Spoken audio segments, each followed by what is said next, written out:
Hello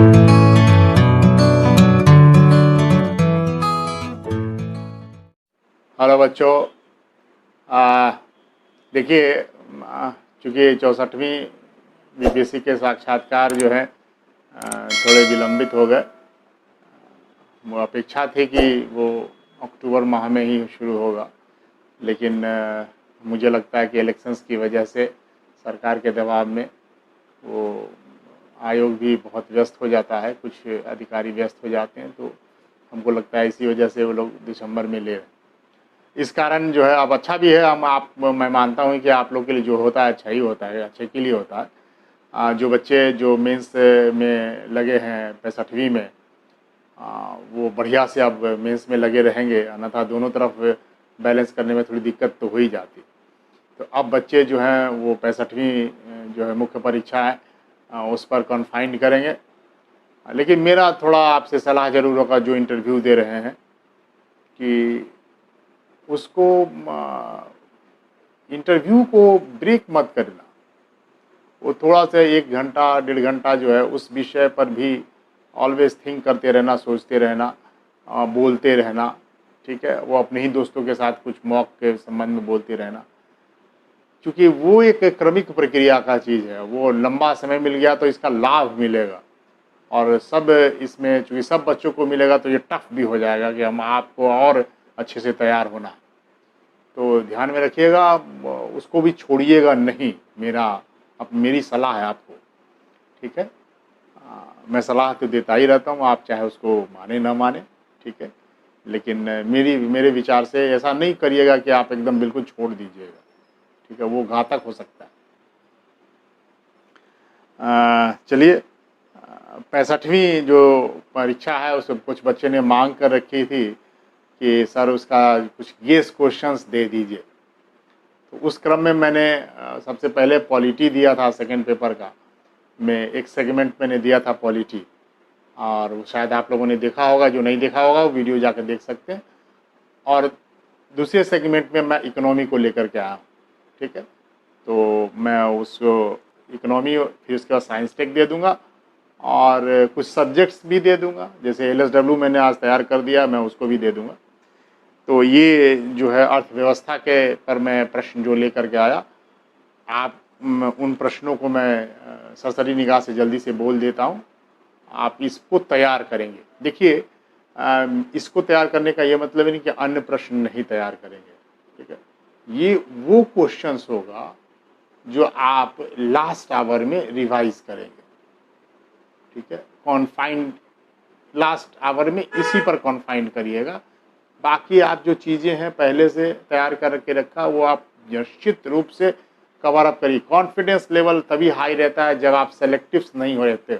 जहाँ सेलेक्टिव्स हो गए वहाँ आप निश्चित रूप से आपका कॉन्फिडेंस लेवल लो हो जाता है।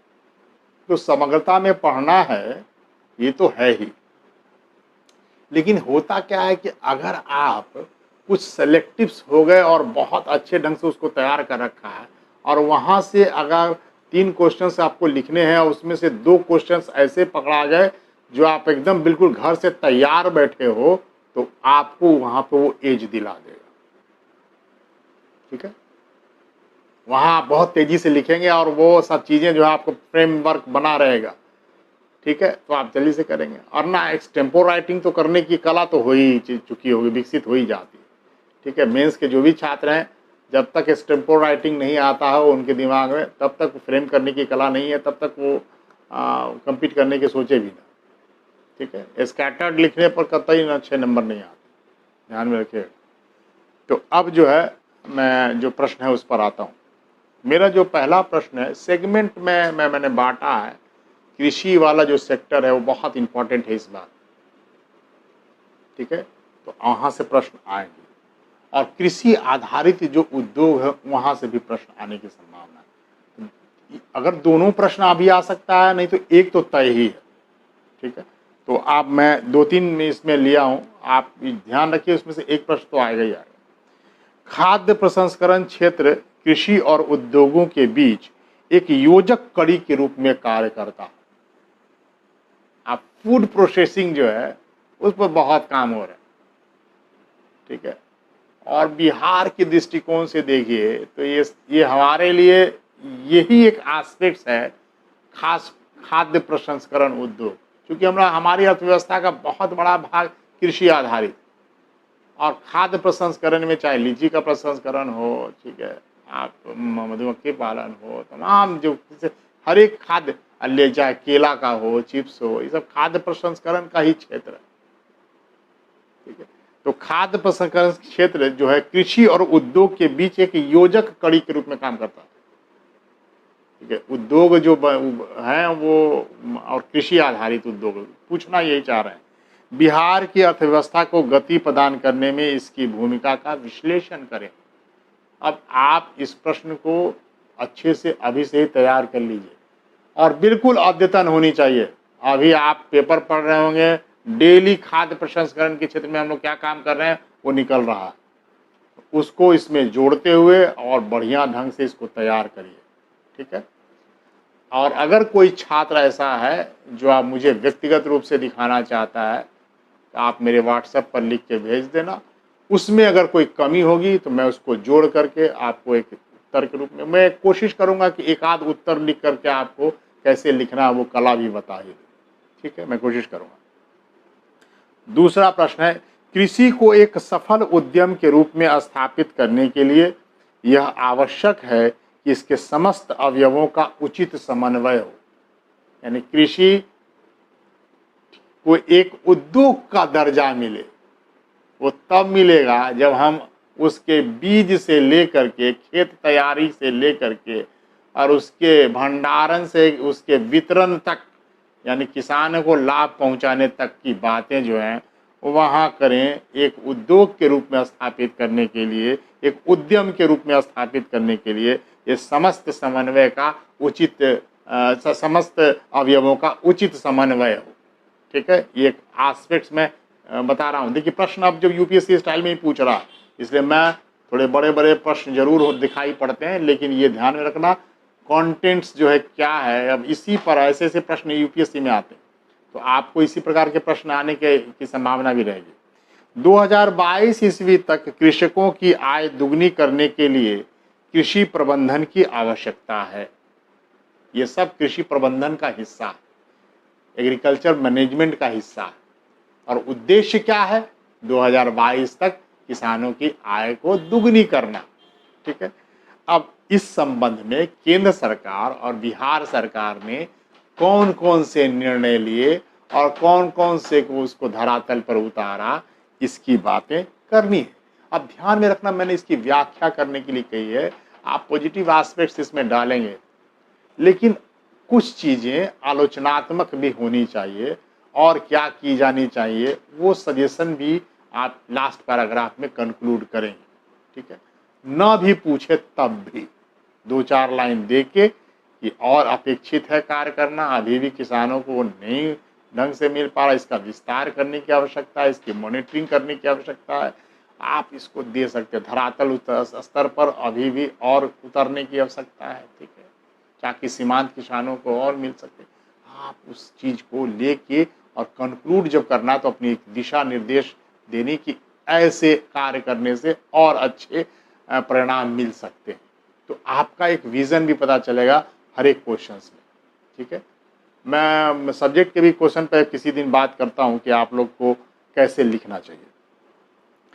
नेक्स्ट देखिए, कोविड-19 के कारण अर्थव्यवस्था में आई गिरावट को संभालने में एमएसएमई सेक्टर और आत्मनिर्भर भारत अभियान, करंट में मैं जोड़ के ही प्रश्न बनाया, महत्वपूर्ण भूमिका निभा सकते हैं। बिहार के संदर्भ में इस कथन की समीक्षा करें। अब देखिए प्रश्न जो है, मैंने यूपीएससी के लिए भी प्रश्न दिया था बच्चों को लिखने के लिए, तो ये आप लोग को भी दिया, ये इम्पोर्टेंट बनता है बेटा। कोविड-19 के बाद हमारी अर्थव्यवस्था में बहुत तेज़ी से गिरावट आई है, आप जानते ही हैं कि कितनी गिरावट आई, ठीक है। -23.9% हमारा जो है इन जो तिमाही का जीडीपी ग्रोथ रेट दिखाई पड़ता है, तो तेज़ी से गिरावट आई है। विश्व बैंक भी, तमाम आईएमएफ भी कह रहा है कि 1% के आसपास इस दौरान जो हमारी अर्थव्यवस्था में ग्रोथ रेट होगा, तो ये बहुत तेज़ी से गिरा है। तो अब इसमें तेजी लाने के लिए सरकार ने कौन कौन से उपाय किए हैं, ठीक है। तो उसमें आत्मनिर्भर भारत योजना जो है वो बहुत इम्पोर्टेंट रोल अदा करने वाला है, ठीक है। वोकल फॉर लोकल वाली जो कॉन्सेप्ट है कि जो स्थानीय जो चीज़ें हैं उसको आप हाईलाइट करिए और अपनी अर्थव्यवस्था में तेज़ी लाने का प्रयास कीजिए, चूँकि लोकल लेवल पे जो है वो एम्प्लॉयमेंट जनरेट हो और वहाँ पे लोगों को पैसा मिले तो क्रय शक्ति जो है वो बढ़े, डिमांड बढ़े। तो इस पर इम्फेसिस डालते हुए आपको लिखना है। और एसएमई जो स्मॉल लघु एवं मध्यम एवं लघु जो उद्योग हैं उसको आगे बढ़ाना है, कुटीर उद्योगों को आगे बढ़ाना है। और हमारे यहाँ अगर बिहार को के संदर्भ में देखिएगा तो इन सब क्षेत्रों को जो आप देखेंगे एक क्लस्टर जोन बनाया जा रहा है, जैसे भागलपुर का एरिया सिल्क जोन का एरिया है, ठीक है, वो उस तरह से डेवलप करना है, ठीक है। जो पूर्णिया कटिहार वाला जूट उद्योग वाला है उस पर क्लस्टर बनाया जा रहा है। मुजफ्फरपुर और ये लीची और आम वाला सेक्टर है जो केला वाला, जो इस सेक्टर में बनाया जा रहा है। मधुमक्खी पालन वाला भी इन्हीं सब क्षेत्रों में सेक्टर बनाया जा रहा है। तो ये क्लस्टर जोन है। दरभंगा का जो क्षेत्र है आप देखेंगे कि वहाँ पे वो मखाना उद्योगों का क्लस्टर बन रहा है। तो ये जो एसएमई सेक्टर है इसको डेवलप करके हम लोग बिहार की अर्थव्यवस्था में बहुत बड़ा परिवर्तन ला सकते हैं। और आपने पढ़ा भी होगा कि जो हमारा जो प्रधानमंत्री ने जो कहा था कि जो इंडस्ट्रियल सेक्टर में आज ही पेपर में मैंने भी पढ़ा कि जो नवाचार जो हमारा स्टार्टअप नीति जो बनाई गई थी उसका जो नवाचार वाला जो न्यू जो आइडियाज़ लेकर के जो बच्चे आते हैं उसमें हमारा बिहार ने पहला स्थान प्राप्त किया है। और पहला जो ऋण 10 लाख का जो ऋण है वो उनको दिया है। तो इस प्रकार का जो फर्स्ट स्टेप उठाना है स्टार्टअप नीति में नई, उसमें बिहार आगे रहा है। तो ये जो अब नया औद्योगिक कल्चर पैदा करने के लिए मुख्यमंत्री ने भी बहुत 2016 में ही स्टार्टअप नीति लेकर आई थी, उसका इम्पैक्ट दिखाई पड़ रहा है। तो आप इसको हाईलाइट करते हुए इसको स्थापित करने का प्रयास करेंगे, ठीक है। अब ये सब नहीं जाइएगा कि ये इलेक्शन की वजह से आपको दिखाई पड़ रहा है तमाम, ये सब नहीं जाना है, ठीक है। यथार्थ बहुत कुछ जो भी है वो कभी कभी जो दिखता है वो होता नहीं, वो दूसरी बात है, लेकिन हमको भी नहीं दिखाना बेटा, ठीक है, वो नहीं दिखाना है, प्रो गवर्नमेंट ही दिखना है। बिहार में औद्योगिक गतिशीलता को सुगम बनाने तथा विदेशी निवेश को आकर्षित करने में श्रम सुधार और स्टार्टअप नीति को आवश्यक तत्व माना जा सकता है। नवीन परिस्थिति में यह सुधार किस तरह सहायक सिद्ध हो सकते हैं, ठीक है। अब ये चीज़ें जो मैंने अभी आपको बोला, ये श्रम सुधार, इसमें मैंने जोड़ा है श्रम सुधार और स्टार्टअप नीति, ठीक है। इन दोनों को जोड़ा कि नई स्टार्टअप नीति के तहत और श्रम सुधार किए गए हैं, ये विदेशी निवेश को कैसे आकर्षित करेगा, इसको लेते हुए बिहार में क्या और सुधार हो सकते हैं, लॉ एंड ऑर्डर सिचुएशन को और कितना अच्छा बना सकते हैं ताकि जो विदेशी निवेश बढ़े, इसको आप इसमें दिखाएंगे, ठीक है। जीएसटी राजस्व में आई गिरावट के कारणों की समीक्षा कीजिए। अभी जीएसटी के राजस्व में बहुत तेजी से गिरावट आई है और राज्य जो है बहुत चिंतित है, क्योंकि सबसे ज़्यादा घाटा राज्यों को ही हो रहा। और सरकार ने कहा था कि जितना राजस्व का घाटा होगा 3 सालों तक आपको हम लोग मुहैया कराएंगे, और इसमें देरी कर रही है केंद्र। अब कोविड-19 की वजह से हो गई है, ये बात भी सही है। अभी जीएसटी परिषद की बैठक भी हुई है, बोला जा रहा है कि भेजा जा रहा है, लेकिन ये केंद्र और राज्य के बीच में जो वित्तीय तनाव है ये बढ़ रहा, ठीक है। तो ये वित्तीय संबंध बिगाड़े हैं, इससे निपटने के लिए केंद्र सरकार ने और क्या नीति बनाई है, इसके संबंध में प्रश्न बनाने की कोशिश मैंने की है, उसको आप जरूर देखिएगा। नेक्स्ट, बिहार के विरासत स्थल, ये बहुत बड़ा मैंने प्रश्न बनाया, ठीक है। तो इसको ध्यान में रखिएगा, ये छोटा भी कर दे सकता है, ये मैंने इसलिए दिया है कि आप लोग को वो प्रश्न का तोड़ करके आप समझ पाएँ बढ़िया से, ठीक है। मैं अगर सिंगल दे देता लाइन वाला तो शायद बहुत चीज़ें कुछ अस्पष्ट हो जाती, तो मैंने इसलिए थोड़ा बड़ा दिया, इसको आप बढ़िया से समझ के लिखेंगे। बिहार के विरासत स्थल एवं ऐतिहासिक धरोहर राज्य के आर्थिक विकास में महत्वपूर्ण भूमिका निभा सकते हैं। ठीक है, लेकिन अब तक इन स्थलों की पर्यटन संभावनाओं का पर्याप्त दोहन नहीं हो पाया। ठीक है, बिहार के विरासत स्थलों की वर्तमान स्थिति का विश्लेषण करते हुए बताएं कि इन स्थलों का कैसे संरक्षण किया जा सकता है ताकि यह राज्य के आर्थिक विकास में योगदान दे सके। अब ये प्रश्न जो है पर्यटन पर प्रश्न, तो आपको पर्यटन को देखना है। एक प्राकृतिक पर्यटन वाला जो स्थल है, जैसे राजगीर है, तमाम है, कुकुलत है, ये सब जो है जो एरिया है वो प्राकृतिक सौंदर्य के लिए उसको डेवलप करना और करना है। और ऐतिहासिक हमारे यहाँ बहुत है, तो ऐतिहासिक वाले को दिमाग में रखना है, उन सबको बहुत अच्छे ढंग से और बनाना है। जैसे कि आप कुम्हरार वाला एरिया है, जैसे आप जो है आप नालंदा का एरिया है, ठीक है, जैसे गया का एरिया है, वैशाली है, ऐतिहासिक स्थल है। अब इन ऐतिहासिक स्थलों पर और पर्यटन को कैसे हम लोग एक कल्चर के रूप में विकसित कर सकते हैं, वो देखना है। अगर आप देखेंगे अभ्यारण्य के रूप में, तो वाल्मीकि नगर वाला जो अभ्यारण्य है, ठीक है, डॉल्फिन वाला जो विक्रमशिला में है, तो इस प्रकार के पर्यटन को बढ़ावा देने के लिए एक समन्वित रूप से कार्य किए जाने चाहिए। लॉ एंड ऑर्डर सिचुएशंस तो अच्छा होना ही चाहिए, साथ साथ इंफ्रास्ट्रक्चर का जो विकास है वो होना चाहिए इन क्षेत्रों में।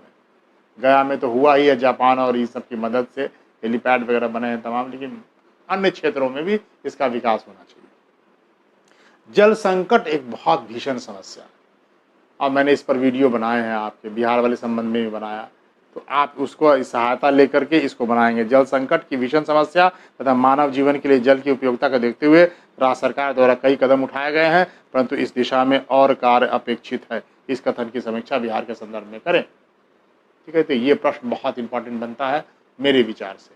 ठीक है, ये आने वाला है। एक प्रश्न जो हमेशा रहता है हमारे यहाँ, बाढ़, सूखा, ये तो अल्टरनेट ईयर में आते रहता है, तो मैंने इसको इस बार बाढ़, सूखा और पेयजल, अगर ये प्रश्न ना पूछा जल संकट, तो ये इसमें करके पूछ सकता है कि बाढ़, सूखा और पेयजल की अनुपलब्धता जैसी समस्याओं को एक साथ निपटने के लिए, अब इनका समाधान एक ही योजना को अगर क्रियान्वित कर दिया जाए तो समाधान मिल सकता है तीनों को। बाढ़ भी हो जाएगा, सूखा भी हो जाएगा, जल की अनुपलब्धता वो भी हो सकता है, और वो है नदी जोड़ो परियोजना।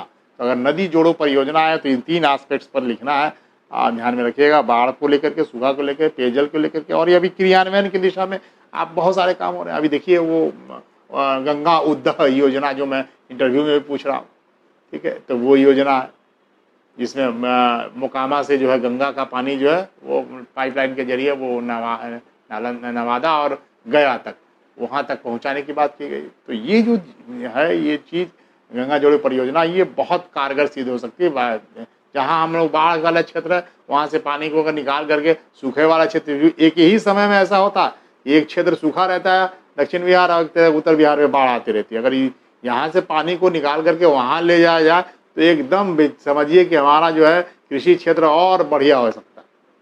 ठीक है, तो और पानी की समस्या भी नहीं रह जाएगी, बाढ़ की समस्या खत्म हो जाएगी, सूखा की समस्या खत्म हो जाएगी। तो ये बहुत महत्वपूर्ण प्रश्न है। ठीक है, अभी प्रधानमंत्री जी ने जो कहा है, क्योंकि अभी क्वेश्चंस अभी सेट नहीं हुए होंगे, तो निश्चित रूप से ये प्रश्न भी आ सकता है।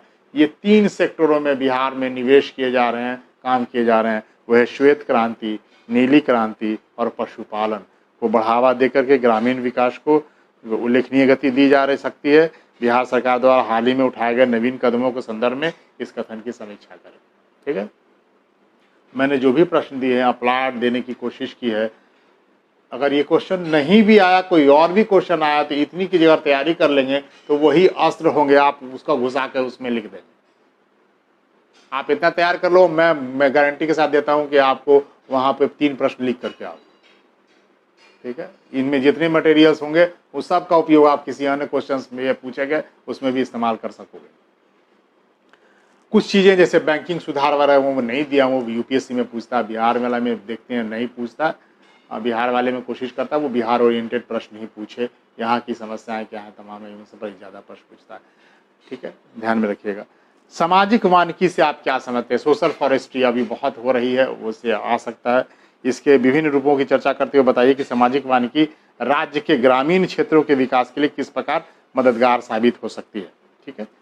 और 11वां प्रश्न फिर करंट अफेयर से मैंने जोड़ के दिया है, ये करंट अफेयर्स में भी आ सकता है। रिवर्स माइग्रेशन जो अभी हुआ है बिहार की इकोनॉमी में, बहुत इकोनॉमी जो है वो बाहर में जो लोग काम करते थे वहाँ से पैसा भेजते थे, इससे बिहार की जीडीपी में बहुत बड़ा योगदान होता था। अब दोहरी मार पड़ गई, रिवर्स माइग्रेशन हुआ, वो सब उठ करके ग्रामीण पर फिर से दबाव बनाने चले आए। हालांकि इसमें से बहुत कुछ अब जा भी रहे हैं। तो रिवर्स माइग्रेशन से आप क्या समझते हैं? अर्थव्यवस्था में प्रवासी श्रमिकों की भूमिका का उल्लेख करते हुए बिहार के संदर्भ में प्रवासन से उत्पन्न चुनौतियों का विश्लेषण कीजिए। इससे क्या क्या हम लोगों को कठिनाइयाँ उत्पन्न हुई और सरकार ने कौन से कदम उठाए, और भविष्य में सरकारें इस ओर काम कर करके उनके प्रवास को प्रवासी होने से रोक सकती है और उसके जो स्किल का है उसका अपने यहाँ उपयोग कर सकती है। कैसे कर सकती है और कैसा किया है, इन दिनों कुछ हुए भी हुए हैं। सूरत से बहुत सारे व्यवसाय जो हमारे वर्कर्स थे वो जो आए थे यहाँ, उन्होंने उद्योग खोल दिए हैं। ऐशेज़ जो ईंट बनाती थी, ऐश से ईंट बनती थी, उसके बहुत सारे यूनिट जो है वो उत्तर बिहार में खोल दिए गए हैं। उन लोगों ने आ करके स्वयं यहाँ पर सरकार से वित्तीय सहायता मिली और उन्होंने खोल दिया है। तो इस प्रकार से एक कल्चर पैदा हो सकता है। कहते हैं कि अगर प्रतिकूलता में ही अनुकूलता ढूंढने की आदत होनी चाहिए, इस प्रतिकूलता में ही अनुकूलता सभी सरकारें ढूंढ रही हैं। हम लोग भी इसमें प्रयत्नशील हैं, हमारे मुख्यमंत्री जी भी बहुत प्रयत्नशील हैं। तो आप इसको तैयार करेंगे बेटा। मैंने 11 प्रश्न ही दिए हैं, ठीक है। इन 11 प्रश्नों को आप तैयार करिए और इसको आप इससे लाभान्वित होइए। मैं ये नहीं कहता हूँ कि यही प्रश्न आएंगे, लेकिन ये सारे प्रश्नों के उत्तर आपको अन्य प्रश्नों के उत्तर में देने में भी सहायतार्थ होंगे।